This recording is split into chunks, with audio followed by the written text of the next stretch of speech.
Hey guys, welcome to Relatable. I hope everyone's having a great day. Today we are doing another Q&A episode where I answer your questions that you guys sent me on Instagram. If you love this podcast, if you could please leave a 5-star review on Apple Podcasts, that would mean so much to me. Thank you guys for listening and supporting the show. Y'all are the best. As you probably know at this point, I am on maternity leave. And so that's why we're doing these pre-recorded evergreen episodes that are Q&As and interviews and topics and things like that. And some of you, by the way, whenever I say evergreen, I always get messages and questions saying, wait, what's evergreen?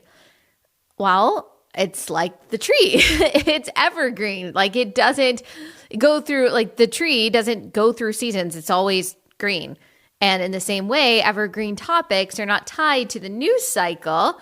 They're not tied to something that's happening right in that second. They can be talked about at any time because they're topical or they're just not dependent on the cycle of the news. That's what I mean by evergreen. So just wanted to clarify that. Here's a question that I got, which is kind of evergreen, okay? This is a good example of kind of evergreen because it's talking about something that's happening in the future, but I couldn't talk about it in like 5 years. It wouldn't make sense. And the question is, should the U.S. boycott the 2022 Winter Olympic Games in Beijing? I absolutely think so. I mean, would you have supported the Olympic Games being in Nazi Germany in the 1930s or 40s? I don't think so. There's no difference. There's no difference in what the Chinese Communist Party is doing to its own people and is doing to other parts of the world, like South America and Africa via colonization. There's no difference between what that regime is doing and what Nazi Germany was doing in the 1930s. Same kinds of atrocities, same kinds of oppression, same kinds of racism, same kinds of concentration camps, same lack of freedom, except it's even worse because they're more powerful. They're actually more pervasive and also it's worse because more countries accept them and don't actually see them as an evil foreign regime. Like America, especially under the Biden administration, has kowtowed to them so much. American corporations love China, despite all of the human rights atrocities that go on there. And then they pretend like they're social justice advocates here by, for example, boycotting Georgia just because Georgia requires voting IDs. Like it's such a joke. And that's why I think, yes, of course, we should boycott the Olympic Games in Beijing 100%. And Joe Biden saying that the MLB, supporting the MLB, for example, boycotting Georgia a while ago, or taking their All-Star game out of Atlanta because of the new voter law requiring voter ID and other things, also expanding the ability to vote in a lot of counties in Georgia. Him saying that boycott is fine, but then not being sure about whether or not, at least as I'm recording this, we're going to boycott the Olympic Games in Beijing. That's ridiculous. So you're willing to punish Georgians. You're willing to punish the people of Atlanta, which, by the way, is majority black. And his problem with the voting law is that it's Jim Crow. And so they're punishing the city of Atlanta, which is majority black, by trying to support this boycott and this taking out of the All-Star game by the MLB from Atlanta. But they're totally fine, or they might be fine with hosting or with allowing the Olympic Games or going to the Olympic Games in Beijing. It's all just total and complete hypocrisy. It's hypocrisy. I am so tired of people here, of elites here, of academics, of organizations and businesses pretending like they're on the right side of history, pretending like they care about equality, pretending like they care about social justice, and lining their pockets with money from the CCP. Like, I don't take you seriously as a corporation, as a company, as an organization, as a sports organization, if that's how you operate. Like, either you actually care about justice and you care about the marginalized and the vulnerable, or you don't. But the fact of the matter is that they know, companies here know that they can take the popular social justice and racial justice stances. They can still be making money from the most racist and oppressive and repressive regime on earth. And that most people here aren't going to care. They aren't going to know. Certainly progressives here don't care, because honestly, most progressives here don't care about what's going on in China either, because they've got that entire worldview that really the only real bad people are white and in the West. And so they know that they can get away with that kind of thing. They can just posture, they can virtue signal without actually having to be virtuous. And there was one point when I thought, you know what? Private companies, they do what they're going to do, whatever, and conservatives shouldn't boycott. I'm past that.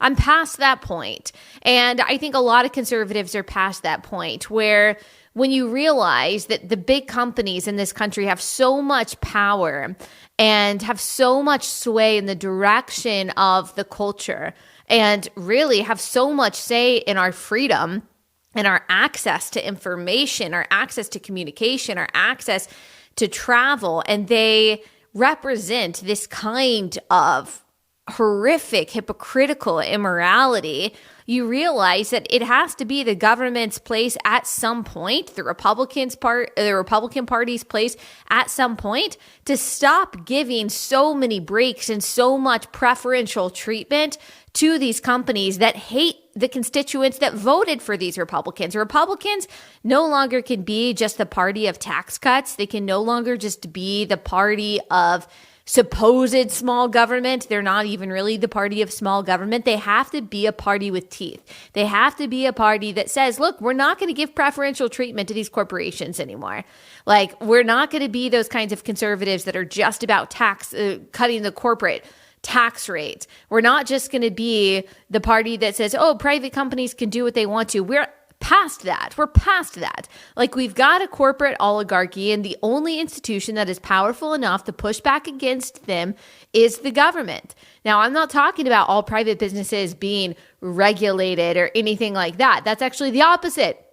Or that's completely different than what I'm talking about. I'm just talking about them not getting preferential treatment to the point to where they get so powerful, where the corporations are actually the ones punishing citizens. It's an oligarchy. This used to also be, by the way, like a democratic, a more liberal stance. But now, because these corporations are so in lockstep with the social and cultural left, you don't see Democrats quite as much anymore speaking up about corporate power. Sure, you've got, somewhat Elizabeth Warren, you've got a little bit of Bernie Sanders in there, but you're not going to see Joe Biden and the Biden administration trying to diminish the power quite as much of these companies, because these companies support him. They support his agenda. They support leftism. The system is in lockstep with each other. They're all saying the same talking points. And so now it's got to be a Republican value to say, you know what?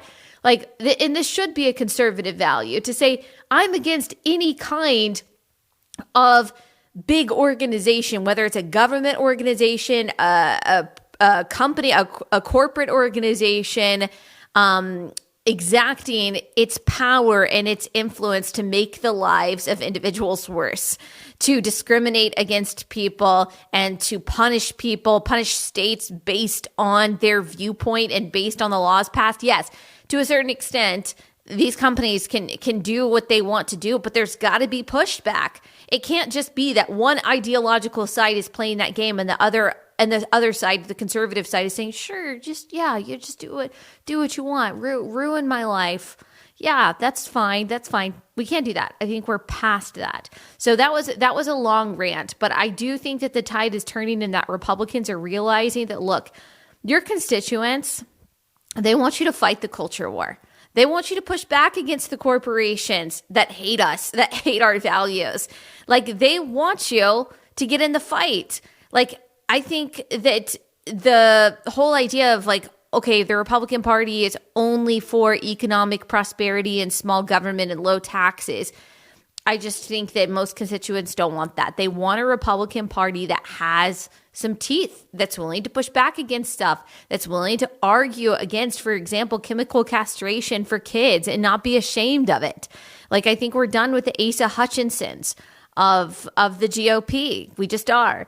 All right. So that was a long rant answering that question. Next question. How do you balance the desire for a career and desire to be a mom one day? So if you were a single woman, chances are you need to have a job. Like if you're out of college, you don't live with your parents, chances are you need to have a job. And I think that your responsibility, our responsibility as people, as Christians, is to work heartily as for the Lord and not for man. So whatever work you have, which I do think it's important to work, to be able to provide for yourself, if especially, if you're not married, I think that you simply have to find work that you can do well. That doesn't mean that you have to find your dream job. Doesn't mean that you have to find the perfect job. Doesn't mean that you have to make six figures. Doesn't mean that all of your dreams have to come true.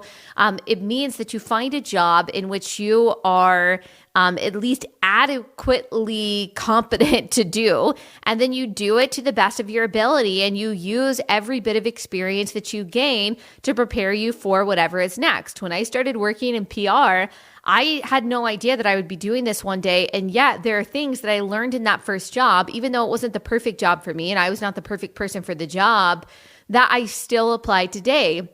The ability to communicate, the ability to be able to make connections, to make a pitch, to even write and understand a press release. I think that still kind of benefits me today. And doing a job that didn't necessarily come naturally to me, but that I had to learn how to do competently. I think that really prepares you for whatever is next. It's amazing once you get somewhere that just any place, whether it's a small goal or a big goal, when you get there, it's always amazing to look back and to think about all of the little things that you did not realize at the time were preparing you for that thing, but were.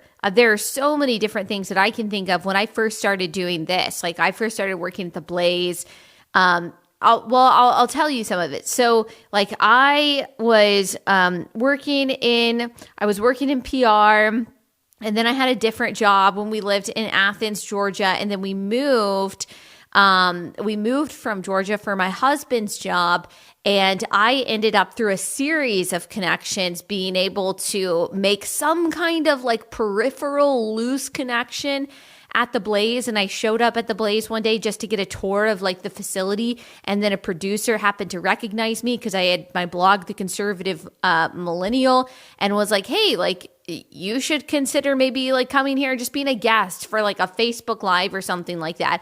And I did that. It went well. They ended up hiring me to be a social media manager, not talent, not anyone in front of the camera, but being a social media manager at the Blaze. And that was actually my first job at the Blaze. And I didn't like it because at that point I knew I wanted to be in front of the camera. I knew I wanted to be talking, but I did it because it was my foot in the door, and I wouldn't have gotten that job if I hadn't had my first job in PR and social media strategy. That even though I didn't like my first job at the Blaze, I knew how to do it. I knew what I was doing. I knew enough about social media to get the job. And then because I was there every day and I created opportunities for myself when I was at the Blaze of asking hey, can I make this video? I'll edit it. I'll make sure that it's filmed the right way. I'll post it on social media. No one has to do anything. And then I was given permission to that. And then slowly but surely I was asked to do more things. When I started doing videos for the Blaze and they were getting millions of views, and then I was able to use that to say, okay, well, can I do this? Can I try this? And that just kind of grew over a matter of months. There's a lot in between that, getting asked to be on Fox News and write things and then write a book and all of that. It just kind of grew. But I always think back to the very beginning and the things that prepared me for what I'm doing now, the things that prepared me for my first job, the things that prepared me for the jobs in between. And so all that to say, all you can do is put one foot in front of the other, be as obedient as possible in stewarding the opportunities that you're given to the best of your ability, to see everything as an opportunity that's preparing you for something else. And then as your life goes on, it could be, I don't know if you're married, but if you get married, it could be that you decide to stop working then. It could be that you continue to work until you have kids. It could be that you learn how to balance motherhood and also doing something that you love and doing something entrepreneurial or whatever it is. And everything that you do now prepares you for that. You don't have to plan 10 years down the road. Like I didn't plan my career. I'm sure that's not like advice that business gurus would tell you to take, but I didn't plan my career. My entire career has been putting one foot in front of the other, taking things as they come, adjusting as my different life stages come, trying to prioritize the things that matter and trusting God that things are going to go how they're supposed to go, and not obsessing over meeting particular goals, just doing what God, I hope, has gifted me to do and called me to do for as long as he's called me to do it, and prioritizing continually the things that matter, which to me are my faith and my family, while still, thankfully, by the grace of God, being able to carve out time to do something like this. And so you want to know how to balance those two desires. You put one foot in front of the other and you obey God, and he is going to help you. Like he is going to guide you. He is going to show you how to do it, what to do. Also, don't worry if like you do have long-term career goals, and you know what you want to do and you really work towards those. Don't be surprised, and certainly don't be disappointed if when you have a child, things change. Because I have lots of friends, and this is something that the studies, that the data doesn't pick up on. The feminists look at this data and they say, oh, there's a disproportionate rate of moms staying home instead of dads. It's because of the patriarchy. It's because of sexism. Oh, there's more women working in freelance and part-time jobs that don't have benefits than men. And they think that's part of women being discriminated against. The fact of the matter is that women are much more likely than men to naturally want to stay home. That's not true of all women. That's not true of all women. I'm not saying that, but it is more likely for women not to feel the societal pressure to do so. I certainly don't think that exists today, but to have the innate desire to do so. And so don't be surprised if you're working hard in your career, you love your career, you're just putting one foot in front of the other, praying to do God's will, praying to have discernment and to take opportunities as they come. If and when you have children, you decide, I need to take a break. I need to take a step back. Like I need to pause, or I don't want to do this anymore. I have a lot of friends who did that, who stopped working and they took a part-time job or they work on the side. I'm very thankful that this job that I have, yes, I'm sure it seems like a lot to you guys, and it is a lot, especially right now as I'm recording this, is like we're pre-recording so many episodes for maternity leave. Like it absolutely can be a lot, but it also affords me a ton of flexibility, like a ton of freedom to be able to be with my family and to do the things that I want to do. Now, it also means that I have crazy hours. It means that I am sometimes working, like I'm working in the morning when I'm recording this. And then because I want to spend the bulk of my day with my child and with my family, it means that I might not start working again until like 9:30 till 2 a.m. And that's not for everyone, and that's not fun, but that's kind of like the stage of life that we're in right now. And you might decide to do that if you have a child, or you might decide you don't want to work, and that's completely fine. Still, the things that you are doing now, I promise you, God is going to use to prepare you for motherhood, to prepare you to stay at home, to prepare you to volunteer, to prepare you to do whatever it is that he is calling you to do. Don't be disappointed in yourself or think that you're not doing enough or that you're just not a go-getter if you end up having a kid and deciding, look, I don't want to work, I want to stay at home. Like, that's amazing. That's wonderful. And every woman that I've talked to, by the way, feels that at least a little bit after they have a child, that either you need to take a step back a little bit or you just need to quit your job entirely. Almost every single woman that I know has felt that, and she never thought she would feel it beforehand. For me, I do think I really did take a big step back after my daughter was born a couple years ago. And it might not seem like it to you guys, but when I look back to what I was doing before, like constantly posting videos and all different kinds of content, always doing interviews, always on Fox News, always traveling for speaking engagements, that was really fun. And like my husband would get to do that kind of stuff with me. He is a pretty standard, he has a pretty strict 9 to 5 or 9 to 6-ish job. And so we were kind of able to balance that together. And then just when my daughter was born, I did take a step back. Like I did decide not to be so inundated with all of that all the time. Like I'm on Twitter so much less than I used to be. I'm posting other kinds of content very rarely. And I'm sorry, I know you guys like my satirical videos and I love doing the satirical videos, but if something's got to give, it's going to be something like that. And also because of COVID, but also because of being a mom, like I don't travel nearly as much as I used to. I was traveling almost every week. And I just don't do that. And so it might not seem like it to you guys, but my career has really shifted, and I really have taken a big step back in a lot of ways, while still, putting a lot of content out via this podcast. And almost every woman I know does the same thing. Certainly don't be disappointed in yourself if you do that. You do have to find the balance, and God's going to help you find the balance. And I trust your ability to find the balance. And sometimes you won't find the balance until a year after your child is born. So I think that we all have to make sure that our priorities are correct, that we're simply following the Lord and honestly putting just one foot in front of the other and figuring it out as you go.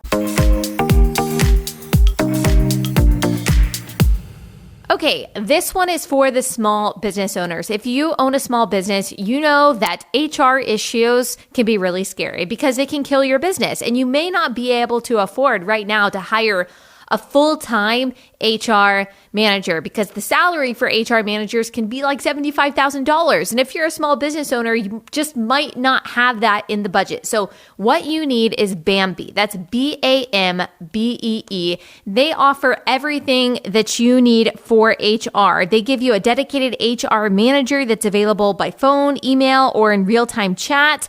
So from onboarding to terminations to just the day-to-day of HR, the dedicated HR manager from Bambee will be available to help you all for just $99 a month. So all of your HR needs taken care of from Bambee for just $99 a month. You're going to be saving a lot of money. This is a worthy investment. You can't just ignore HR issues as a small business owner, even though it can be especially cumbersome. So I highly encourage you to go to Bambee.com. Again, that's Bambee, and you'll get that dedicated HR manager for just $99 a month. And if you go to Bambee.com/Allie, you can schedule your free HR audit. So if you go to Bambee.com/Allie, you'll get a free HR audit. That's Bambee.com/Allie.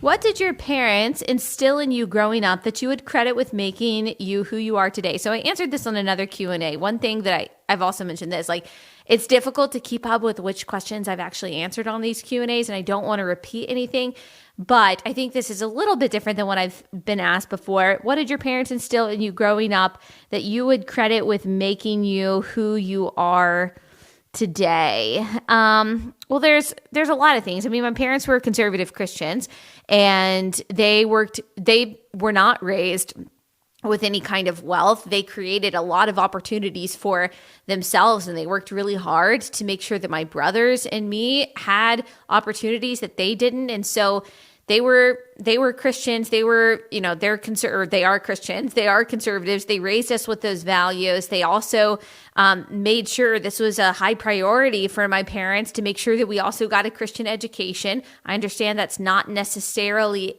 accessible to every single person, but that was just a priority for them to make sure that I had that and that I was inundated with a biblical worldview as much as possible. And I think that really helped me. When people ask me, how do you research your podcast? Or like, this must take you a really long time. You've got all of these biblical references and your podcast episodes. Yes, it does take me a long time to, when I really write out a podcast episode where we get into something theological, it takes me a long time to do it. But thankfully, it's not because necessarily I'm scouring scripture. I would say one gift that my parents gave me was the biblical worldview that just pervaded my life growing up, in that I have a familiarity with the Bible and with scripture that makes that kind of preparation and makes that kind of cross-referencing, makes that kind of referencing of scripture very easy for me today.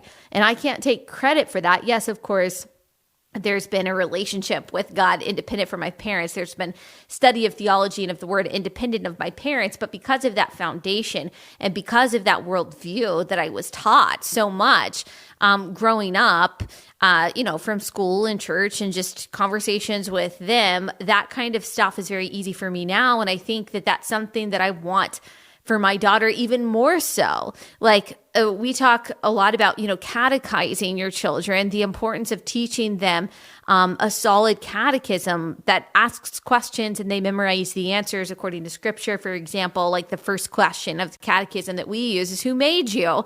And the answer is, God made me. And, I wish that I had maybe been taught more theology and more apologetics and more answers to questions like that growing up. But I did have a biblical basis for everything that I learned. And because of that helps me very easily whenever I see a lie in culture or whenever I see a twisting of scripture. I am easily able to think, well, hang on, that reminds me of the scripture that actually contradicts that.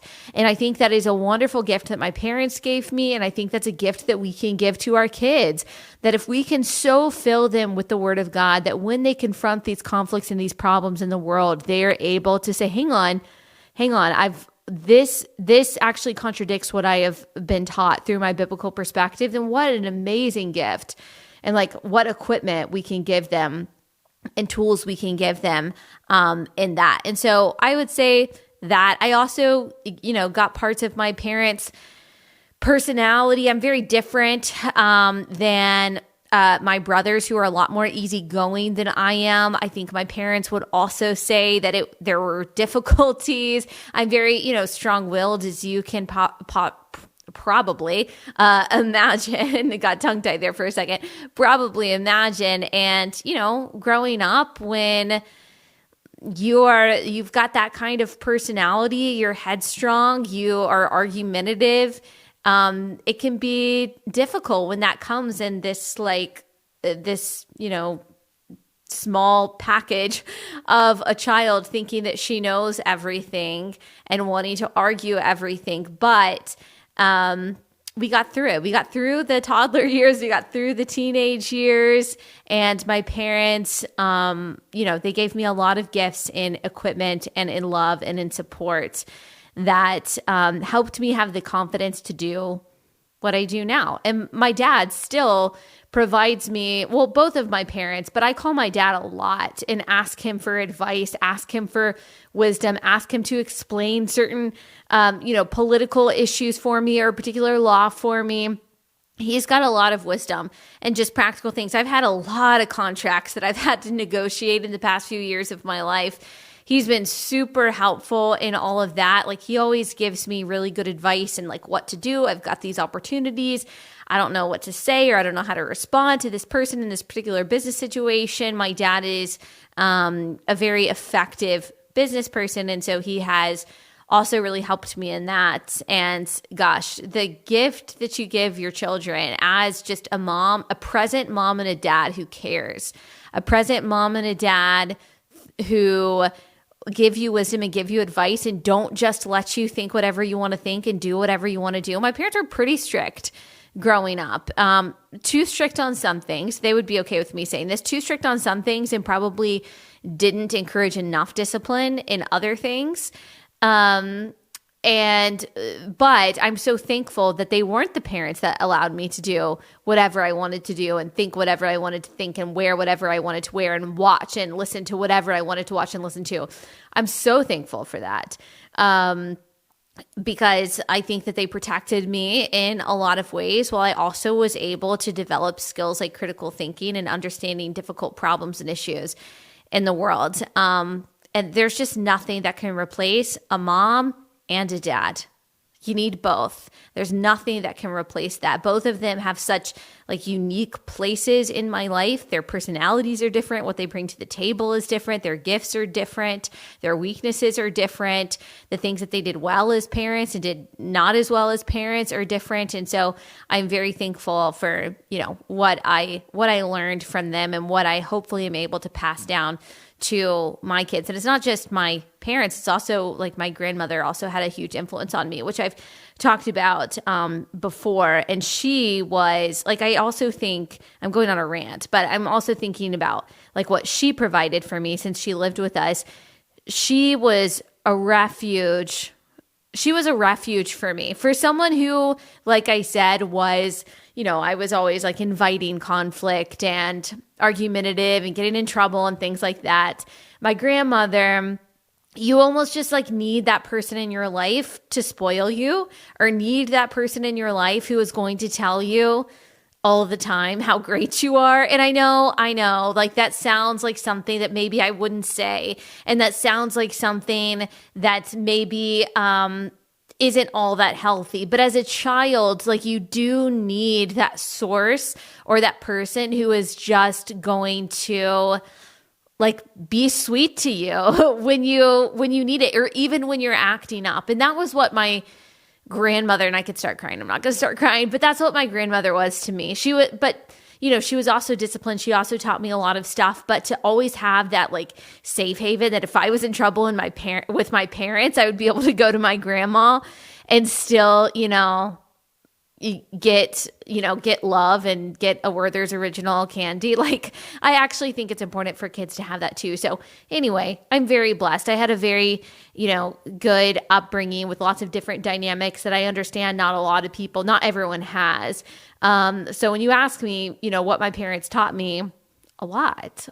And life teaches you things too. And really just to have the guidance and the safety and the security of parents when life teaches you those hard lessons, I think is just completely irreplaceable. So moms, dads, grandparents, you have the most important job in the world, I think that we don't understand like what we give to our kids just by loving our spouse and just by providing them security and direction. We can see the damage that it causes when kids don't have that and they grow up to be completely reckless and directionless adults. It's not good. And so we can pay it forward and we can make an impact. If you don't ever know what to do, by the way, people always ask me like, how do I change culture? How do I change society? It starts at home. Like the family is the incubator of liberty. It is the incubator for morality, for values, for a worldview. Like you have the biggest influence and should have the biggest influence on your child. And it's never too late to try to instill them with the values that are good, of kindness and of personal generosity and of respect, no matter what someone looks like, no matter where they come from, of seeing people as image bearers of God, of caring about truth and real biblical justice. All of those things, they're learned in the home. And that is how we can make an impact on the future. All right, I think I have time for one more question. Maybe a couple more quick ones. What version of the Bible do you read? I use the English Standard Version. I like English Standard Version because, and I might have answered this one too already, but it's word for word rather than thought for thought. NIV is thought for thought translation. NASB, I think, is another word for word translation. KJV, word for word translation. NKJV, word for word translation. ESV, word for word translation. The Message is like broad concept for broad concept translation. So it's going to be a lot less literal, a lot less exact. NIV is a little bit more colloquial, so it's a little bit easier to read. ESV can be a little bit harder to read, but that's because it's more of an exact translation, but it's more colloquial than the NKJV. So that's why I use the ESV. And the ESV Study Bible is an amazing commentary with lots of resources in it.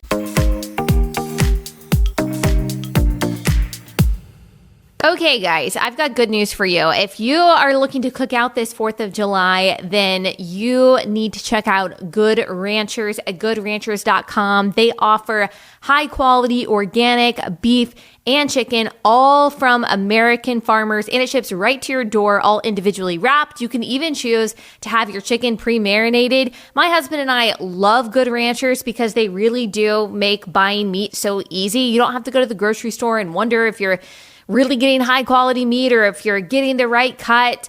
They take care of all of that for you. And like I said, you're supporting American farmers. 80% of the beef that you're buying in the grocery store is not from America. So if you want to support American farmers, especially now that's so important, then goodranchers.com is a really easy way to do that. You can either just buy your one-time box of meat, go online and pick which cuts you want, or you can actually get a subscription, and that's the Family Feast option. And that, when you subscribe, you actually save 20% when you do that. And it brings the cost per meal down to, I think it's like $2.38. I mean, it's super affordable, a lot more affordable than their competitors.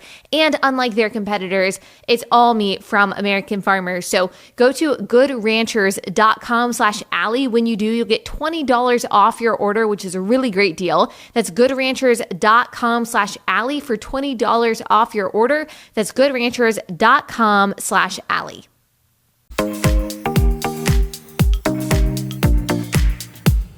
Here's a controversial question that, I'll be perfectly honest, like, I haven't really thought about this a lot, but I've seen people ask this question a lot. And I think it's kind of weird that people are asking this question. Someone said, should Christians circumcise their sons, or is it barbaric? Well, it's obviously not barbaric because it's something that God required of his people when in ancient Israel. And so to say it's barbaric would be to say that God's commands are barbaric. And so I'm not sure that I can hold God to that kind of human standard. That sounds blasphemous to me. So I don't think you can say it's barbaric. From what I understand, it's done for health reasons. It's done for cleanliness reasons. Today, Christians don't do it in a way to show that you are like set apart in the way that Israel did. I don't think that's required of Christians today. But do I think it's a sin? Some people try to compare it to female genital mutilation. It's not the same thing. That is not the same thing. You are not getting rid of a particular function there. It's typically done for cleanliness, for health reasons. Now, I think that's a personal choice. I'm not going to weigh in on, the morality of it or whether or not you should do it. I don't really care. I don't think it's something that's like a big societal question that has a huge societal impact that needs to be like debated in Christian forums necessarily. But I do see this question a lot. I don't think it's correct. There's like a men's rights movement that's trying to say that this is wrong. I understand that perspective. I understand. I do. I understand what you're saying. I think it's a personal decision to be made and that there's not a whole lot of morality that can be ascribed to it. I don't know if my answer is going to be controversial or not. But yeah, it's interesting that this is even kind of like being debated right now. I think it's a choice. I think it's a choice that you make with your family. And yeah, it doesn't really affect me what choice you make with your family. All right. On that note, I will end this episode and see you guys back here soon.